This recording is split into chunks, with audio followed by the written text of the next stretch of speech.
Hi everyone, this is Aaron for Zolotech, and we're going to take a look at the GEODE. This is by iCache or iCache, depending on how you want to pronounce it. But basically what this is a project that was on Kickstarter that has actually become a real product. And one of my friends named Hector let me borrow this to show you exactly what it is. So let's go ahead and open it up. We'll take it out of the packaging. Now it is a little bit pricey device. It comes out like this. So this is the device. I'll show you that in just a moment. And then in here we have a power cable. This is a normal power cable, USB to micro USB for power and sync. You can sync through this to your iPhone, so it's a case as well. And then in the side here we have some documentation and another piece that assists you in using this product. So let me go ahead and show you what this actually is. Now, for those of you that haven't seen it, it's basically a case for your iPhone.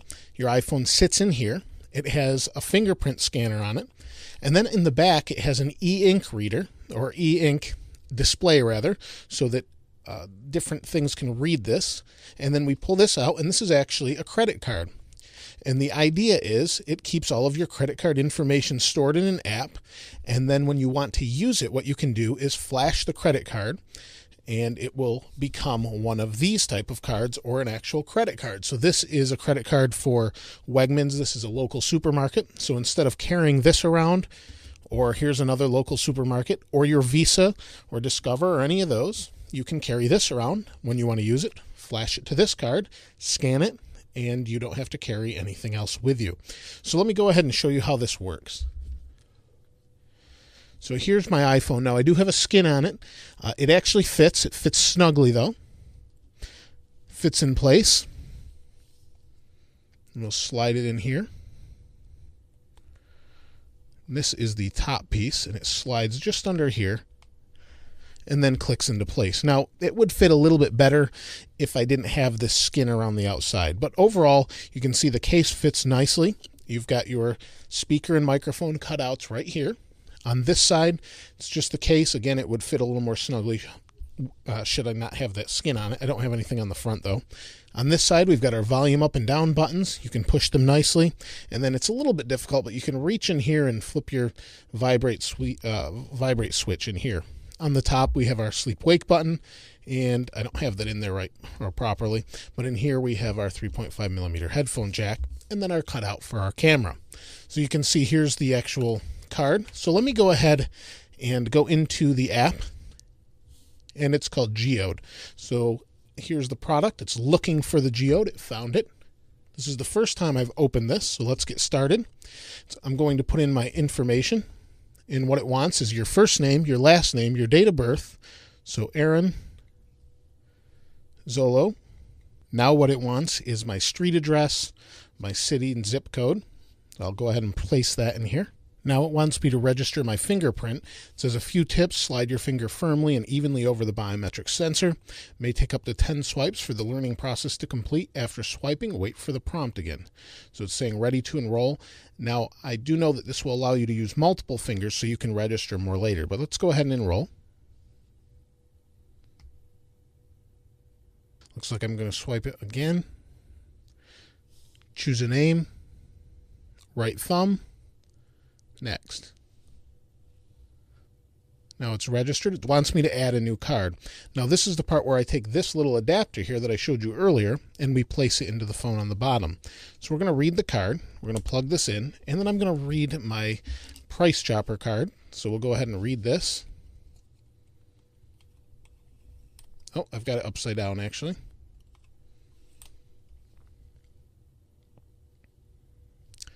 It says it's reporting invalid data. Let's try it again. We'll swipe through the card reader. So it doesn't like this right now for some reason. It said to unplug it, plug it back in, read card, and we'll try it again. It doesn't like it for some reason. So we'll cancel, I guess. We'll try it later. Wants to use my current location. So this is the app itself, and I am running iOS 6. I should let you know that, the beta, so that may be the issue. It says access cards. This is basically the setup. and we'll get started. So what we have here is there's no cards found, and we'd have cards on the right and left depending on what we want to do with them. We have some settings here. We have about, help, warranty, quick start help, manage cards, manage fingerprints. We can wipe the device or assign a card GUID. So we'll go back. Now I want to add a card to the card reader. So let's go ahead and add a MagStripe card. Now I do have a card here. Let's go ahead and hit read card, and we'll swipe it through here.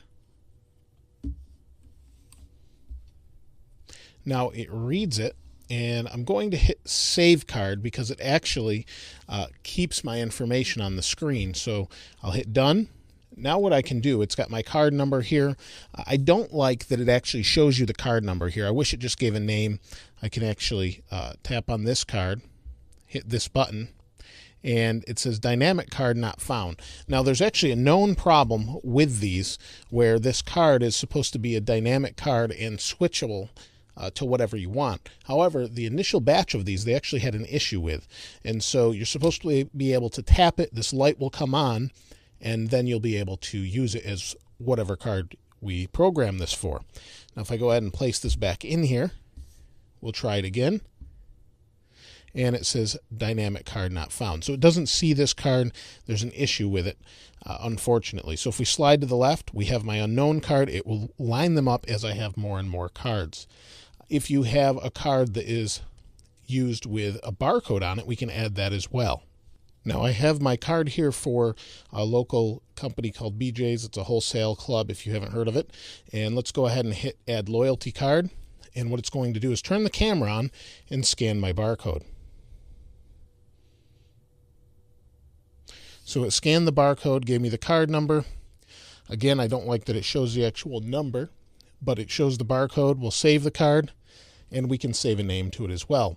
But here's where this thing gets really interesting as well.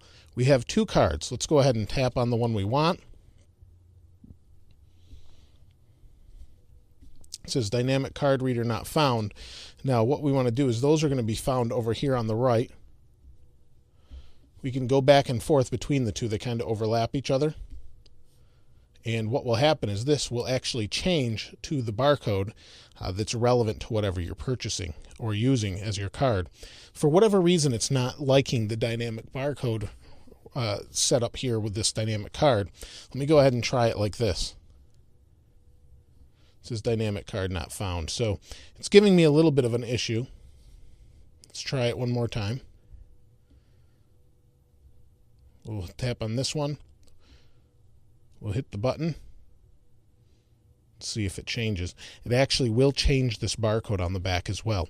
The problem may be that I'm running iOS 6 and it may not be updated for that. However, the overall idea of this is pretty promising and pretty interesting. Let me show you one more thing I exited out. Now if I go into here, it's going to find the device. And you want to slide your thumb across it to unlock since I set it up as that. And it notices that it's me and lets me in. If I go to this card, I can hit the button. And sometimes it will update this, other times it won't. It's giving me an error. But it's pretty interesting, the idea. It hasn't been perfected yet, and we may see a turn of events with new devices built in or having NFC built in, things like that. But the overall idea is interesting. The one major downside is the actual cost. It's $199 for this setup. Once it's perfected, I know that they're sending out new cards to everybody that had an issue, and they're sending out devices if you've had any issues whatsoever, and they're pretty good customer service as far as that goes. However, it has just come out. It's a really interesting device. It was started on Kickstarter and is a great idea, especially if you want to carry everything with you. You actually do need it to work in order to be useful, obviously, but it's a great idea and something different that you just don't see every day. So I would definitely take a look at it. I'll provide the link to their site below, and they have some interesting examples as well. If you have any questions or comments regarding this product, please go ahead and place those in the comments below. If you haven't subscribed to this channel, please go ahead and do that. As always, thanks for watching. This is Aaron. I'll see you next time.